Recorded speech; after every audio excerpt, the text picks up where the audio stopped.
The elements are here to connect us to the pure power and wonder of nature, its presence, its miraculousness. From the winds to the rains, the fiercest heat to the wildest cold, and to all the purely elemental, powerful, wonderful inside us, inside our bodies, spirits, imaginations. The forces of outer and inner nature that challenge and inspire us, surround and speak to us, to every man, woman, and child among us. These elements, these firmaments of contrast and contest, of past, present, and humbling, ennobling energy.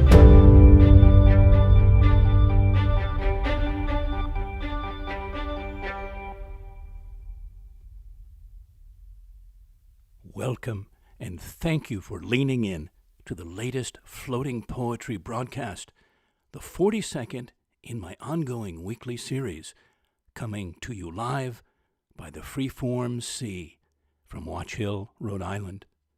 This is your poet and poetorialist Colin Goedecke, a voice for living our days more poetically, more expressively, more soulfully.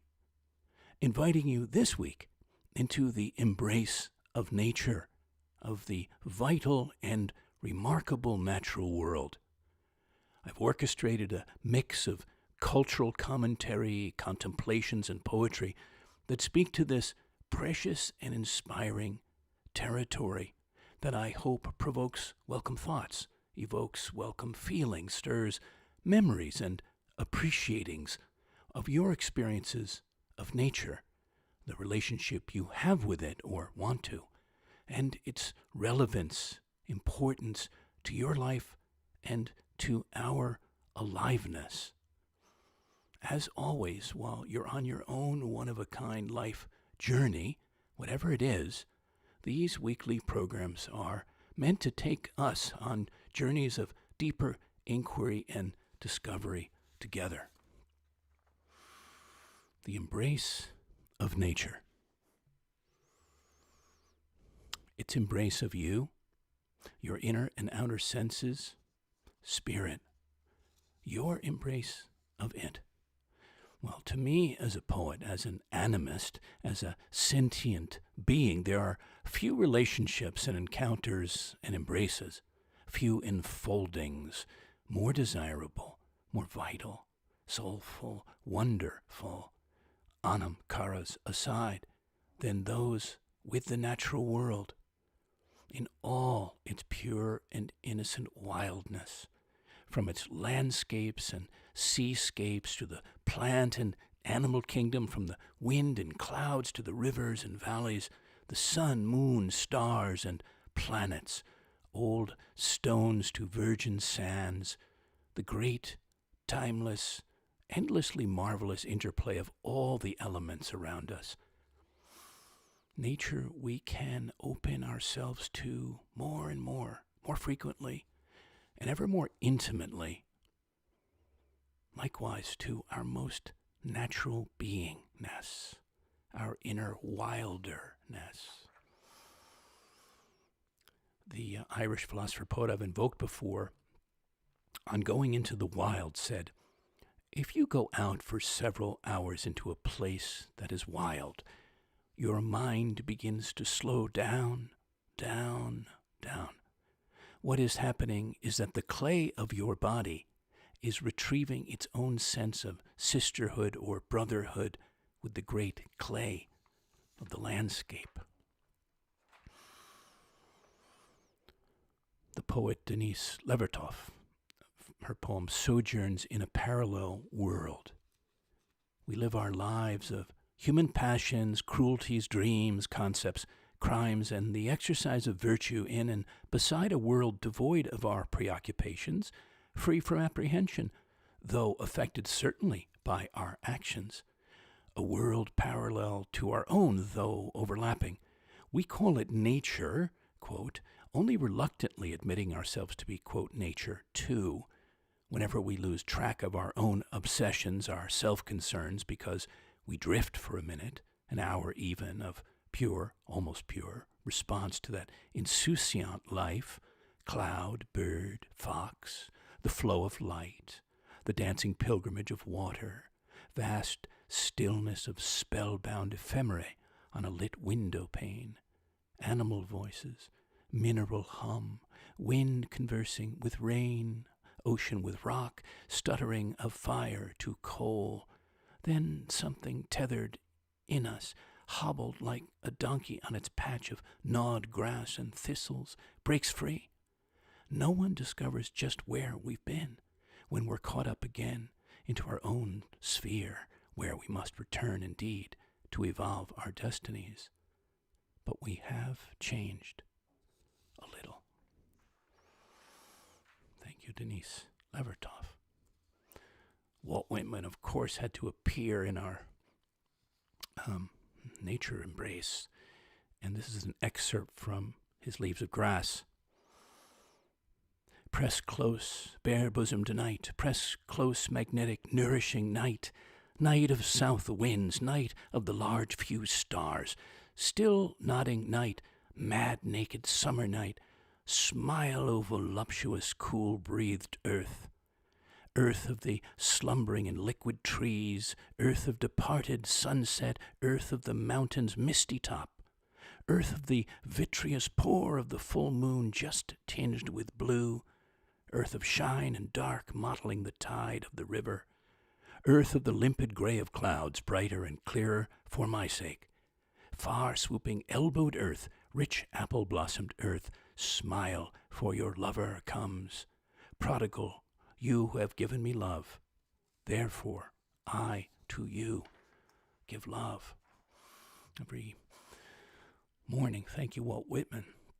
Every morning I wake, I have some rituals, some things I do, and some things I say to myself or to the universe. And one of them is embrace the world today, make love with the world today, and let it make love with you. And I think of that especially in terms of the natural world.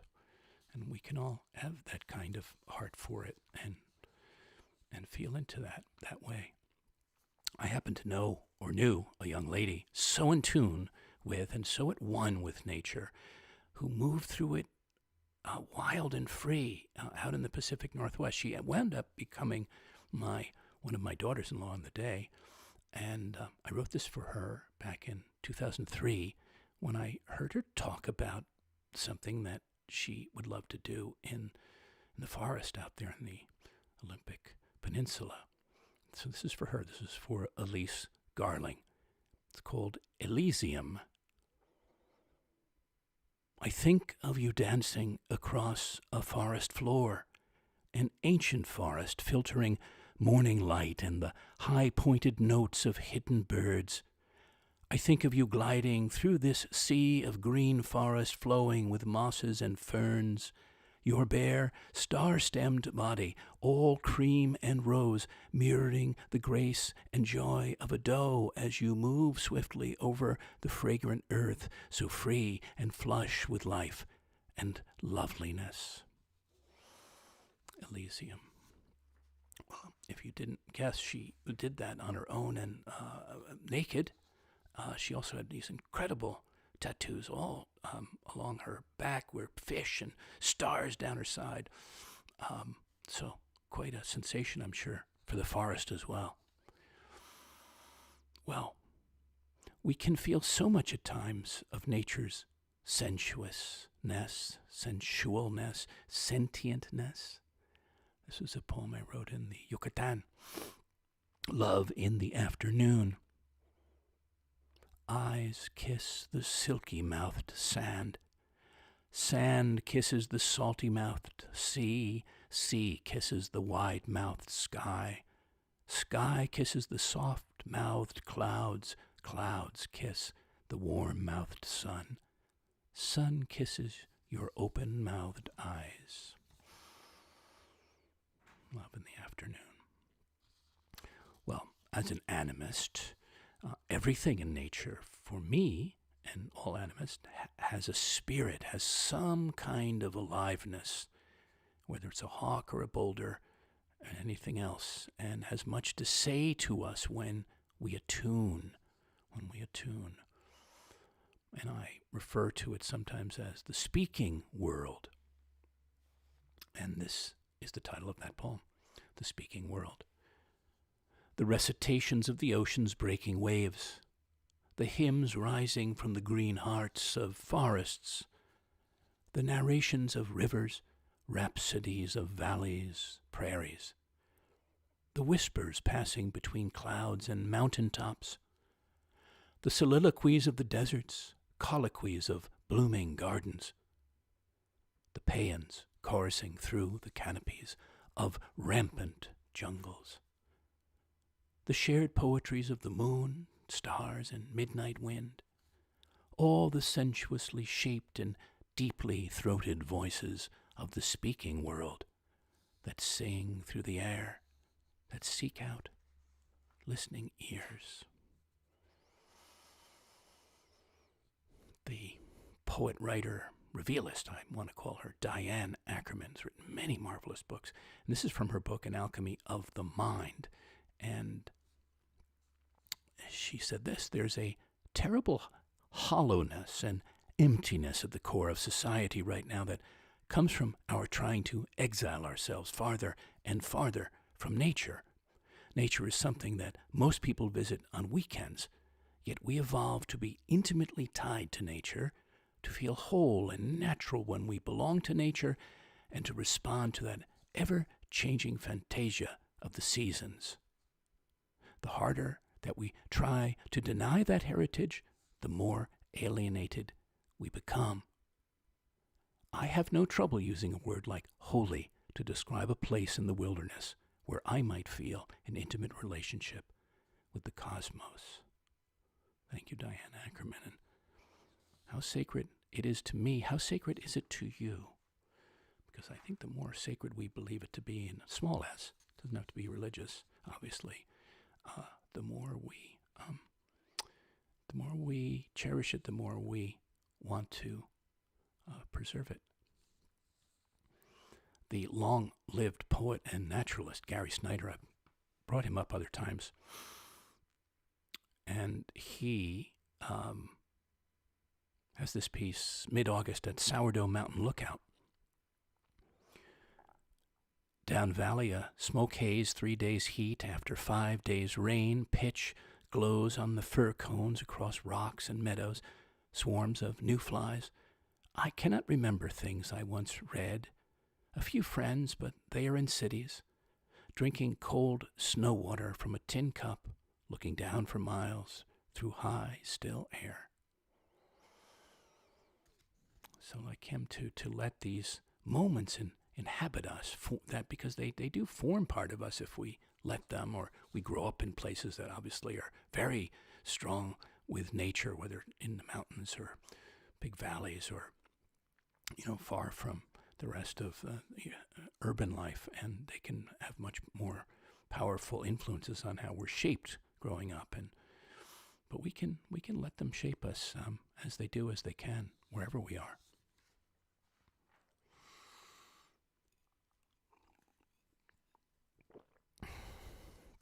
Well, as many of you know, I compose in words, voice, and imagery, poetically, in good part to connect myself and others with nature, with all the dimensions of nature, and do it more directly, more vibrantly, often more viscerally, and not passively. And I used to sit at certain points when I was spending some time out in the countryside of New Jersey. It was my Walden Pond. It was Kitchell Pond out in Convent Station. And there was a beautiful pond and a bench at the far end of it where I used to sit under an old elm.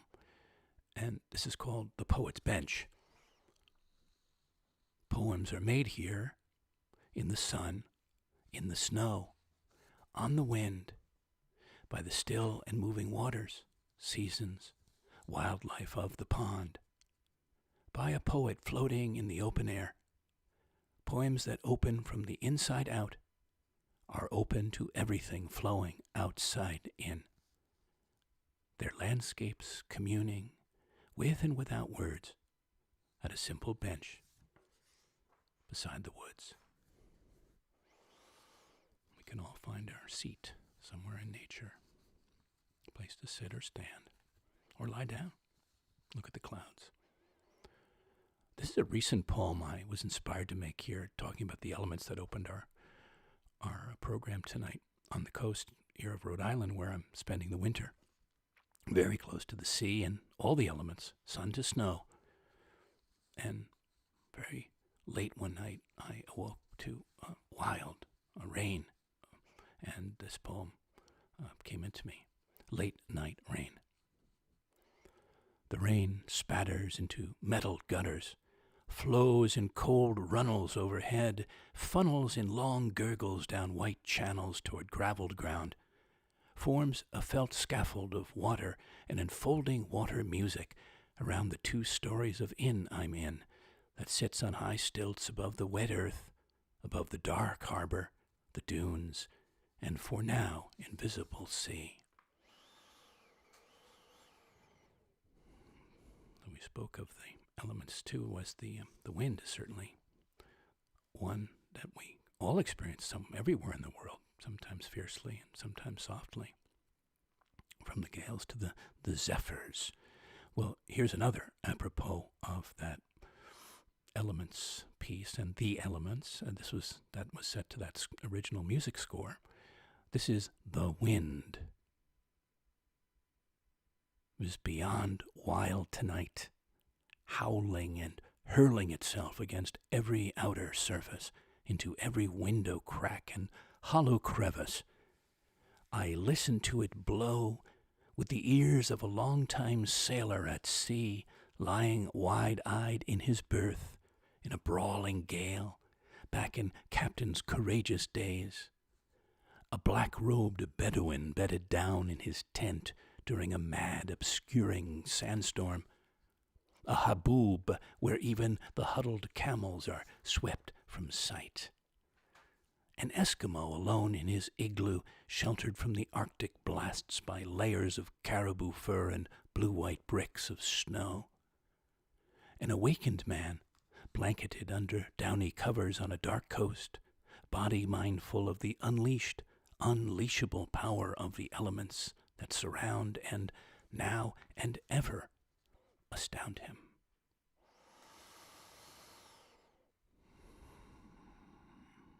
I, like others, am also endlessly, poets of all time, I would say, certainly writers, but poets for sure, endlessly fascinated, literally, poetically, mythically, and more by the moon. So there are many moon poems. I probably could put a whole book together of them. They're all quite different in their way. So this was one of my odes to the moon, and goes back to January of 2018, out in Sag Harbor, New York, where I was doing a poet in residency there. So Blue is the title. Ethereally blue, as it phosphoresces on the blankets of snow duvetly draping the shrubs and statues in the unflowered garden, as it casts its curious spell of melancholy color on the clouds and overcoated trees, this moon, this unearthly, beautiful blue moon.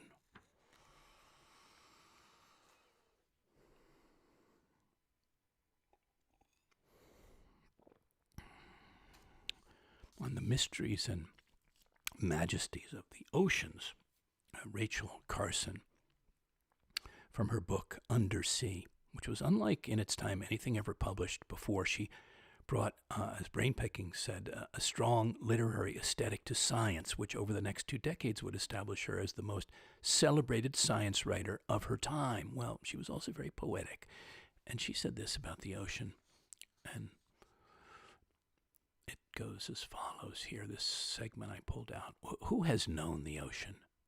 Neither you nor I, with our earthbound senses, know the foam and surge of the tide that beats over the crab hiding under the seaweed of his tide pool home, or the lilt of the long, slow swells of mid-ocean where shoals of wandering fish prey and are preyed upon, and the dolphin breaks the waves to breathe the upper atmosphere. Nor can we know the vicissitudes of life on the ocean floor, where sunlight, filtering through 100 feet of water, makes but a fleeting bluish twilight, in which dwell sponge and mollusk and starfish and coral, where swarms of diminutive fish twinkle through the dusk like a silver rain of meteors, and eels lie in wait among the rocks. Even less it is given to man to descend those 6 incomprehensible miles into the recesses of the abyss, where reign utter silence, and unvarying cold, and eternal night. To sense this world of waters known to the creatures of the sea, we must shed our human perceptions of length and breadth and time and place, and enter vicariously into a universe of all-pervading water. Thank you, Rachel Carson. Beautiful. Well, that led me to think of whales, and I wrote an ode to them in Alaska, where I spent time, Southeast Alaska, and was greatly embraced by and greatly embraced, and was awed and humbled by the incredible landscape and the wildlife there, including the noble whales that were ever present.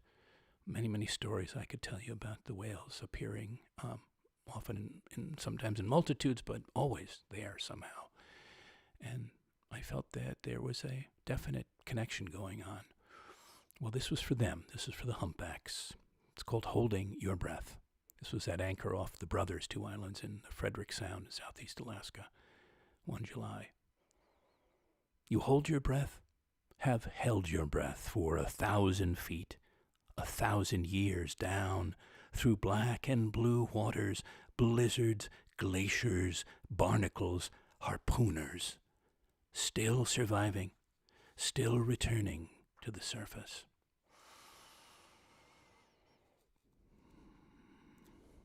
We must bring into our picture the great naturalist John Muir, for which we have much to thank him for. He wrote, "The scenery of the ocean, however sublime and vast expanse, seems far less beautiful to us dry shod animals than that of the land seen only in comparatively small patches. But when we contemplate the whole globe as one great dewdrop, striped and dotted with continents and islands, flying through space with other stars all singing and shining together as one, the whole universe appears as an infinite storm of beauty." And then there's our poet Mary Oliver, who lived for a long while herself by the sea on the Cape Cod and Provincetown Way, and wrote of the sea and sea life. Many, many marvelous poems. This was Breakage. I go down to the edge of the sea. How everything shines in the morning light. The cusp of the whelk, the broken cupboard of the clam, the opened blue mussels, moon snails, pale pink and barnacle scarred, and nothing at all whole or shut, but tattered, split, dropped by the gulls onto the gray rocks and all the moisture gone. It's like a schoolhouse of little words, thousands of words. First you figure out what each one means by itself. The jingle, the periwinkle, the scallop, full of moonlight. Then you begin, slowly, to read the whole story. I had my own cottage by the sea for many years, during my married years, by the Atlantic and on the South Fork of Long Island. And also, I had all my childhood summers on the Atlantic as well, both there and down the other direction. And also Seaside was golden times always for me, and where I feel most alive. And how about that as some of you may share, that never-ending joy of the first glimpse of the ocean, especially going with as a boy or child with your parents, and you glimpse it before you ever get there, but you'd get a little speck maybe and get so excited. And when I had my place out by the ocean, every day that I went, which was usually every day, to a particular beach, there was a road that came up over a small hill, and then it was like a curtain of the ocean appearing. And it always excited me, the anticipation of it, and then the moment of it beginning to be glimpsed, whether I bicycled or walked there or drove slowly on Old Beach Lane, which is the title of the poem. It goes like this: Old Beach Lane. Cresting the hill into deep blue sea, a moment of recurring revelation where ocean meets earth and fills any body with simple wonder, with a silent, fathomless, soul-satisfying sigh. Old Beach Lane.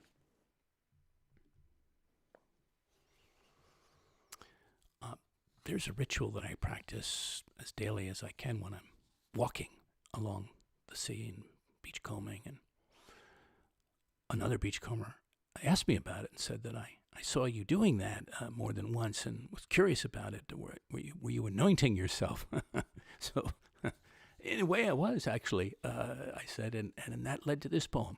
It's called Placing a Hand.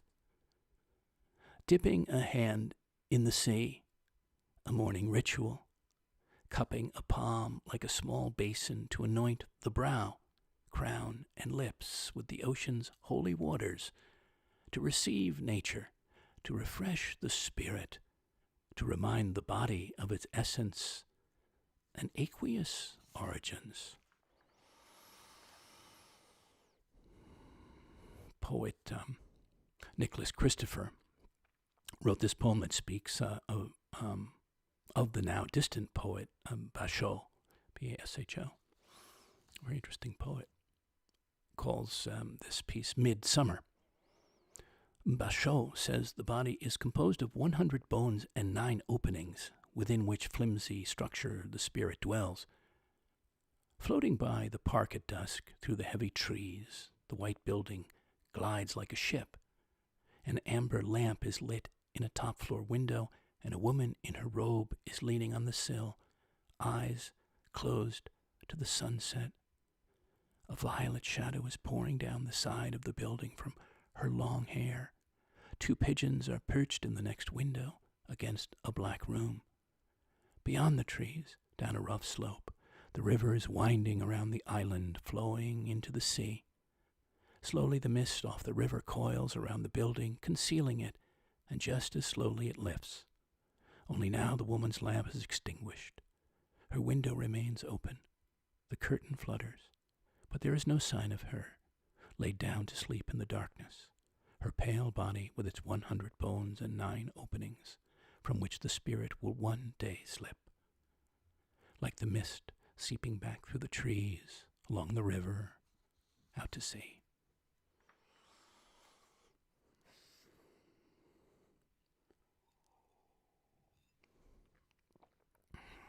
Well, another intrepid soul. From the past, I didn't know about her. She was a trailblazing Scottish mountaineer and poet. Her name was Nan Shepherd, interestingly enough. And her forgotten masterpiece is The Living Mountain. It is out there. There's some copies out there.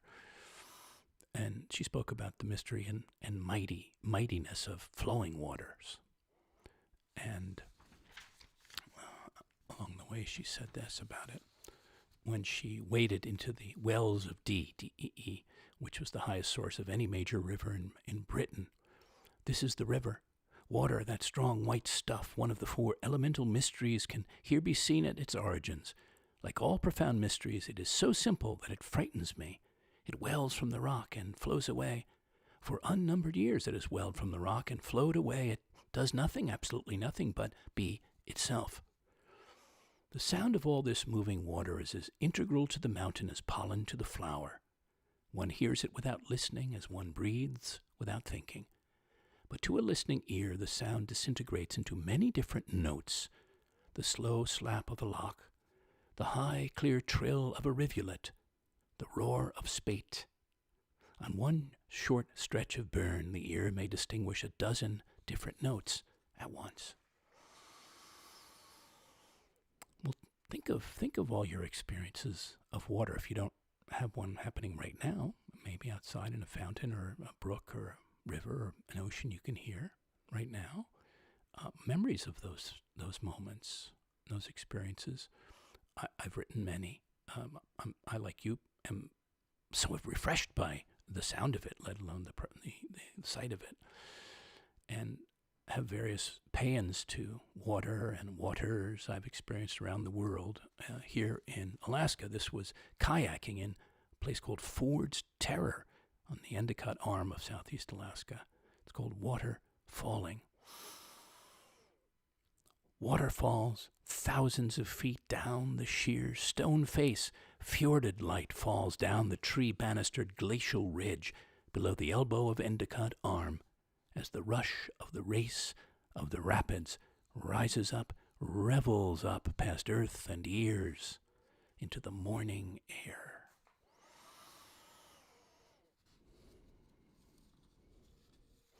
We can also find beauty in unexpected places, can't we? As I have and do and did this particular point in time in the Adirondacks in Keene Valley, New York, on Chapel Pond, which was on the Rocky Peak Ridge. This lovely pond. Chapel Pond is the title. There is a kind of holiness here, an enveloping stillness, a sacred space fragrant with innocence, an unman-made shrine of pure waters, woods, rock faces, and sunlight, dappled, rippling shade, to bless the body in, refresh the body in. So when I stand on the near bank to dry, warm, and behold you backstroking through the middle of the quarry-dark, quarry-deep water, I'm not surprised to see the sun gild your sleek head and set your long, outspread arms alight into angel wings.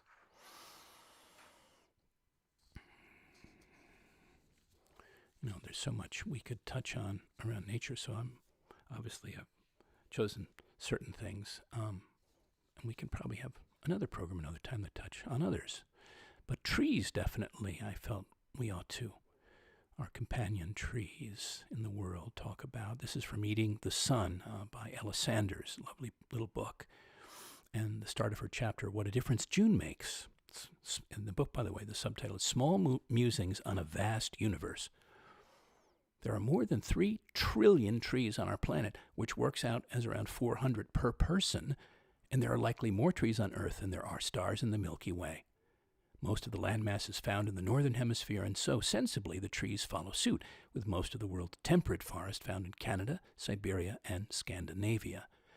As their lives are ruled by the seasons, the flow of carbon dioxide and oxygen varies quite wildly over the course of a year, and the collective effect that all those trees have on our air is quite astonishing. As they drink in air, they take in carbon dioxide, and helped by the light of the sun, they store the carbon dioxide while releasing the oxygen back into the atmosphere. A single mature oak tree can have as many as 500,000 individual leaves, with each one covered in tiny structures called stomata, which act much like lungs. It is the stomata where carbon dioxide gets in and oxygen sneaks out. On a single square millimeter of a leaf, there are between 100 and 1,000 stomata, all equally preoccupied with their contribution to the vast breathing system of Earth. How about that? I think we all knew about the oxygen and carbon dioxide, but fascinating to just get more granular.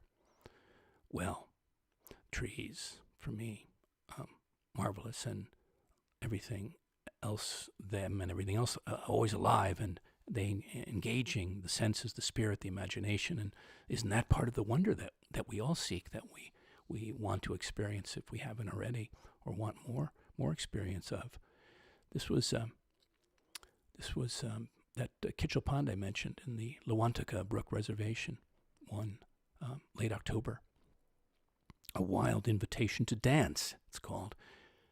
The autumn wind is having its way today, boistering around the pond, affirming its ability to not just rustle the curling cattail grasses and quiver the skin of the water, but bend the broad limbs of all the trees, young and old, from the widest to the tallest and stateliest oaks and elms that have stood gracefully here for generations, and move entire mountains and masses of clouds through the Watteau blue sky. The land knows the wind, maybe loves it on days like this, as a way to make music, as a wild invitation, a fresh chance to sway, to dance. I came upon one particular tree one day. They all have such personality. And it was on an old estate. And this poem came out of me as I looked at it because it looked exactly as if it had an open, singing mouth. And so this poem came to me that moment as I stood there, called The Singing Tree. Sings high tenored notes into the white wonderland, calls to the tops of the neighboring trees, the beds of nesting birds, the brows of the winter clouds furrowed low in the overcold sky, rings out a clear, hearty voice of joy, excelsis, I chance to hark to, here in these canticled woods.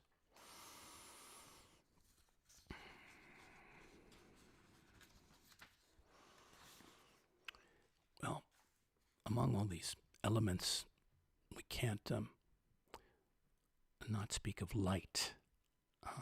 We speak of the sky and the moon and the clouds and much else, but natural light obviously is part of all this, and the quality of it and variability of it by place and season and time of day is ever compelling to your poet. And this is a poem I wrote in honor of all the various inspiring kinds of light, some of them. Wrote this back in Central Park one summer. Painting with light. Painting with brushes and gouaches of John Marin's sea light, Monet Giverny light, Matisse Odalisque and Gauguin Te Aa no Ariois light, with Rembrandt face light, Vermeer northern window light, with Constable cloud light, Winslow Homer, Maine, Bermuda sun, wind, and watercolored light.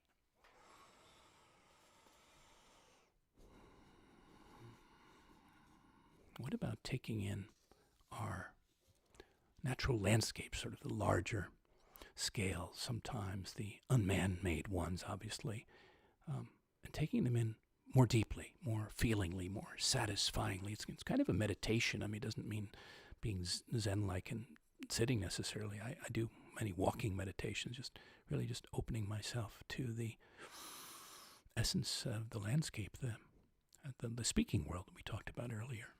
The feeling world, because I think there's a lot of feeling there that they have, that it has, that we can touch into, as many of us do. Well, here are several for us, several engagings over time. This was in Greece on an ancient island of Kea in the Cyclades. It's called The Road to Spathi. Bends and twists of ochres and blues, edges of thistle, wild thyme, cloud shadows over brush-stubbled mountain faces as we slow motor through a high pass from the floating monastery of Panagia Castriani down to the bottom cove at Spathi.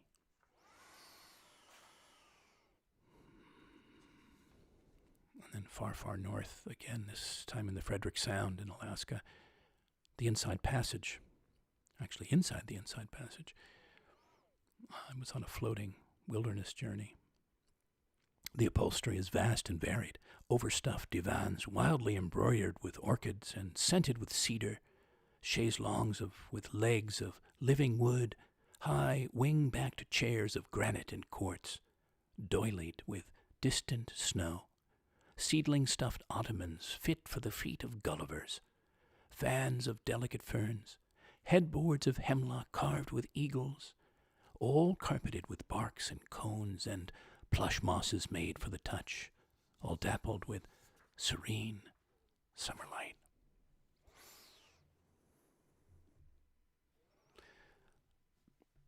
I spoke about animist and animism and the aliveness of everything, including boulders. And I communed a lot with the geology once and other times, but I was up on the Northern Ontario Shield. That was the edge of Georgian Bay up in Killarney, Canada, some summers back, and many poems happened there, and this was one of them, called Bedrock. Antediluvian essence fired from the heart of the earth, cooled and hardened into this red and brick-pink bedrock, this igneous union of mica, feldspar, gneiss, quartz, where jack pines gnarl, grow old, tufts of mosses green and hold, bedrock that sends its energy, history, ancient memory up through my bare souls, up through my bare soul.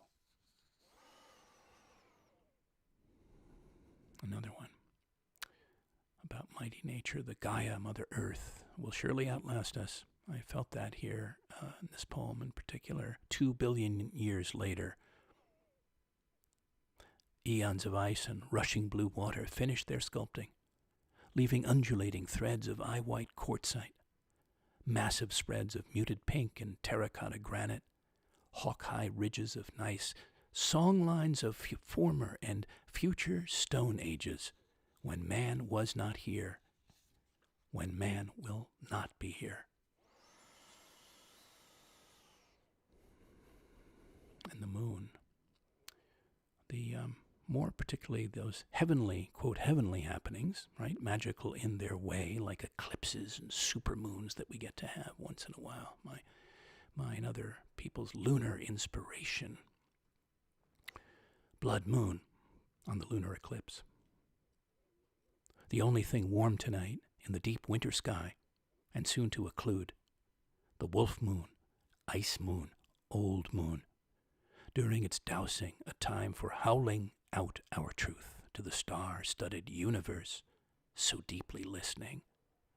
Offering up wonder for these rare passages of our planetary nature, like generations of strangers, of ancestors before us, divining the light inside our shadow as it passes so silently, so mysteriously, red-bloodedly over the earth. The beautiful writer, naturalist, poet Henry Beston, on how harvest season illuminates our relationship with the earth and to ourselves, wrote this: "How wise were the ancients who never lost sight of the religious significance of the earth.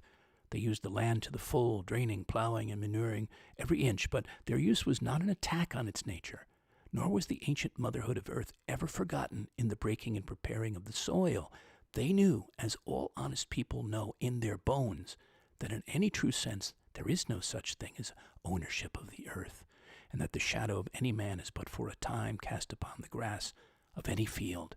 What remains is the earth, the mother of life, as the ancients personified the mystery, the ancient mother in her robes of green or harvest gold, and the sickle in her hand. When farming becomes purely utilitarian, something perishes. Sometimes it is the earth life which dies under this, quote, stand and deliver policy. Sometimes it is the human beings who practice this economy, and oftenest of all, it is a destruction of both land and man. If we are to live and have something to live for, let us remember, all of us, that we are the servants as well as the masters of our fields." Thank you, Henry Beston. That was written quite a while ago, by the way. Well, to reframe that earlier invitation to slow down, to feel into, to quietly engage is this: be still and listen to what the earth below your feet is singing, to the stories the young and old swaying trees are telling, to the conversations of the hawks and the herons, the whisperings of the planets and stars, the jubilations of the sun, the rain, the ocean waves.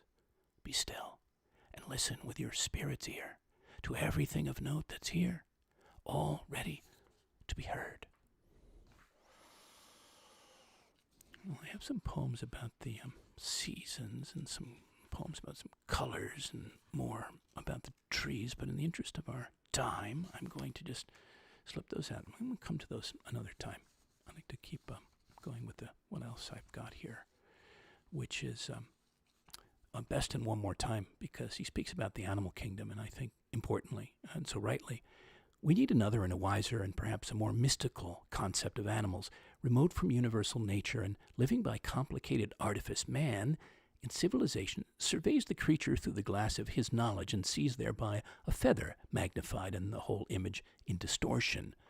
We patronize them for their incompleteness, for their tragic fate of having taken form so far below ourselves, and therein we err, and greatly err, for the animal shall not be measured by man. In a world older and more complete than ours, they move finished and complete, gifted with extensions of the senses we have lost or never attained, living by voices we shall never hear. They are not brethren, they are not underlings, they are other nations, caught with ourselves in the net of life and time, fellow prisoners of the splendor and travail of the earth. I want to applaud. I'd be clapping. I'm clapping in my own way for that, for him saying that and me sharing it with you here. I hope that goes into a good place inside you. And when I think of the wisdom of animals, I mean, there are many, but the great blue heron, which is a totem bird for me, always comes up. And nature has such a wealth of things to show us, teach us, as this bird has taught me. The great blue. Meditation on a great blue heron. I love his presence, his absolute stillness, aura of solitude, sacredness, his long-legged patience in the wind-stirred pond, gracefully at one with everything, wholly attuned to every movement above and below the surface, his watchfulness, sureness, despite the drift of time and summer clouds. Into the split second he spies and elegantly spears a shining fish and flies off in his great blueness to a nearby bank of cattail grass to feast and rest.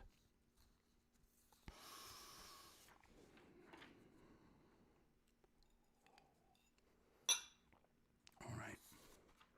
Coming into sort of the last stretch of things. And I was thinking about when we're close up and close in with nature, something visceral happens, very, very good and visceral happens, a meeting of energies and essences and understanding, like the fishermen I see and know here in Rhode Island, where I am, and observe, who mostly catch and release. And I wrote this with them in mind, and that happening in mind of what they get up to. For the solo fishermen, it's called As Gardeners. Of a kind, you pluck the fish like flowers from the garden of the sea. Some you return to their beds. Some you take home. But each time you hold them there, in your hands, consciously or unthinkingly, you behold their beauty, see and feel their freshness, their bright eye-ness, their wild, wild aliveness.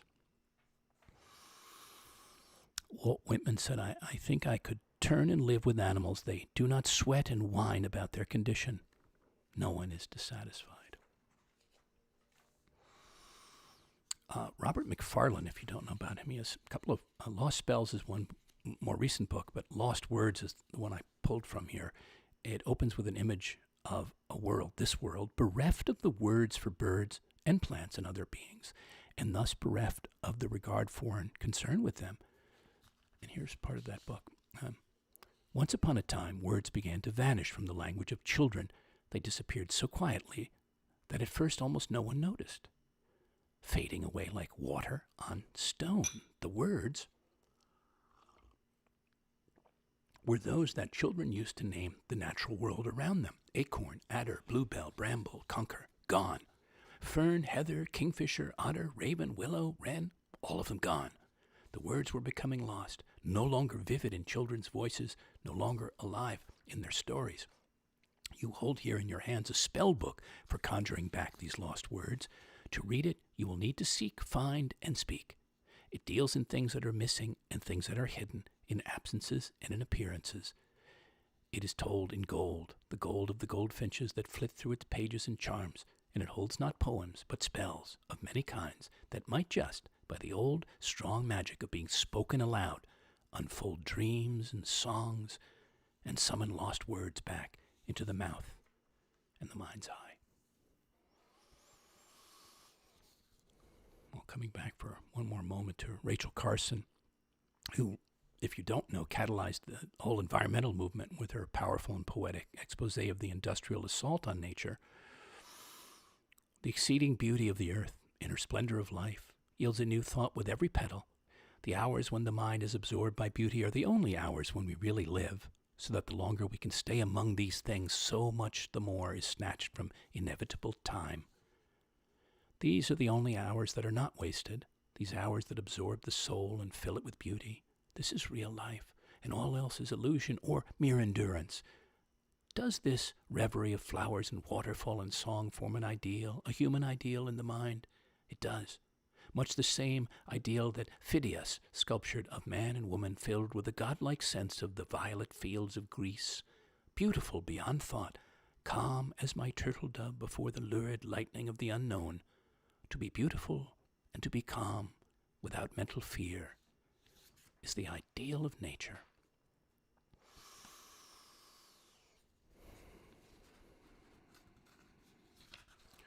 All right, coming to the last things for us here, last handful.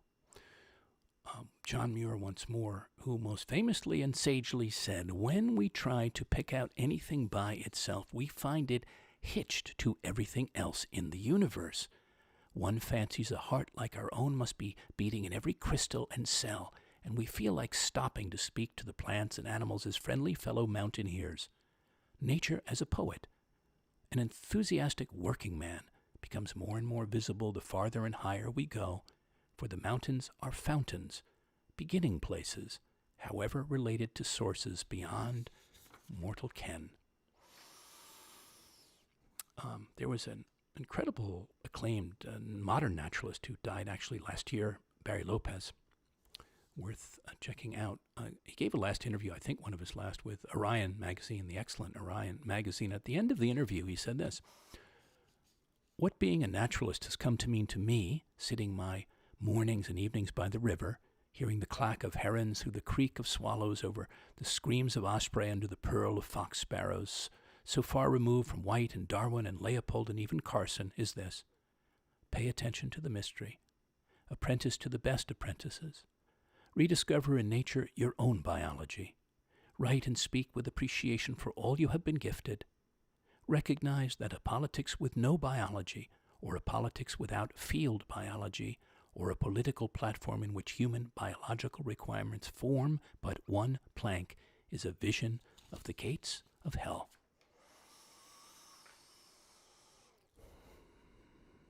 The writer, speaker, seeker, and contemplator Bernhard Günther on being present and in alignment. So once again, he's, as we refrained earlier, refrain one more time, slow down.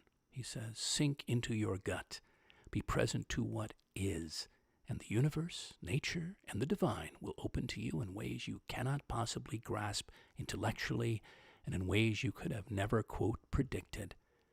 Be first, then do, in alignment. Embrace the mystery of the unknown and enjoy the ride. It's what you signed up for.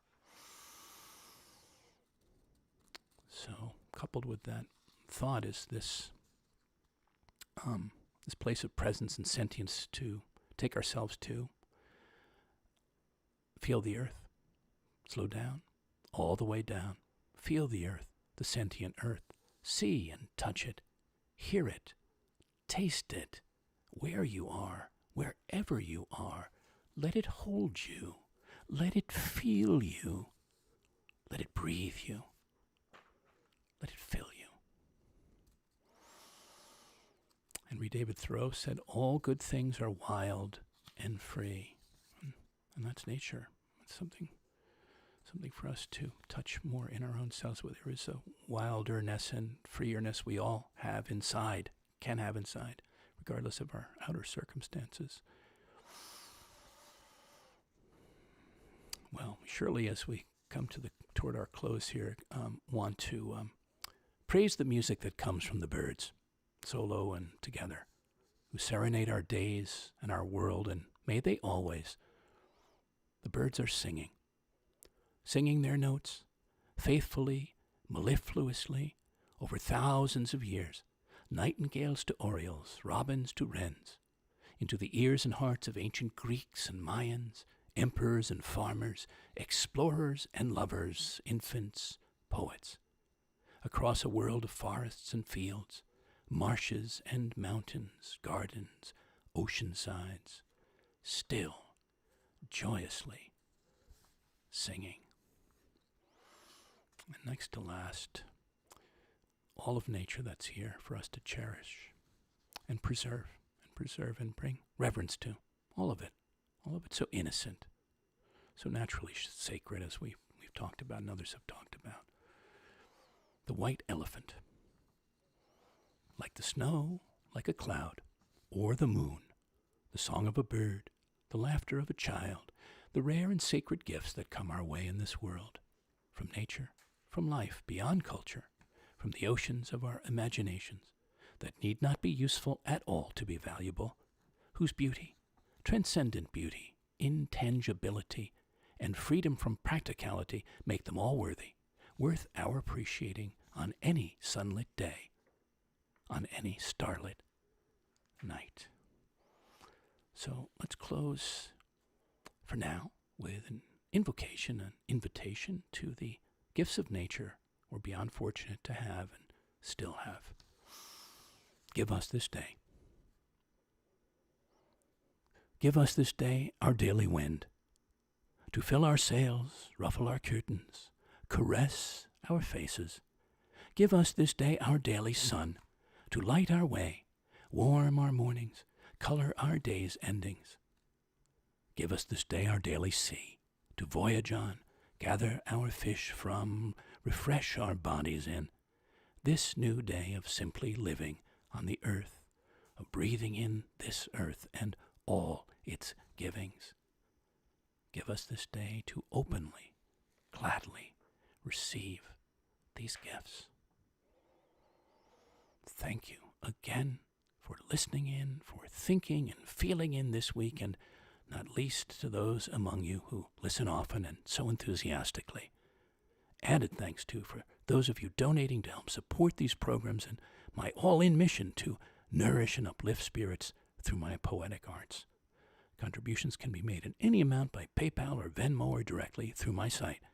I also invite patrons who'd like to bring me their way this year for a month or season as a private working poet in residence on one of their properties. Send along your comments, questions, and suggestions if you like. I would welcome them. Email colin@thepoetorialist.com. Remember, replays of all the programs are on my YouTube channel to revisit or freely share and eventually on other platforms. Meanwhile, I invite you to lean in next week or soon again. Until then, dear listeners, here's to embracing and being embraced by nature, from its beauty to its harmony to its mystery. And as always, good spirits.